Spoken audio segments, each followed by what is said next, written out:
কখনো কখনো অন্যায় আচরণ করলে ঠাকুর ক্রোধ প্রকাশ করতেন। একদিন হৃদয় খড়ের ব্যবসা করবার জন্য খড় কিনতে গেছে।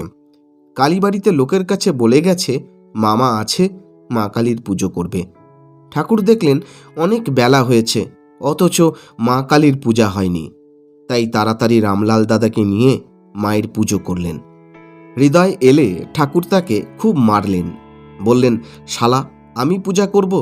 হৃদয় বললে, মারো মামা, আরও মারো। ঠাকুর বললেন, দেখ, আমি যখন রাখব তুই কিছু বলবি নি, আর তুই যখন রাখবি আমি কিছু বলবো না।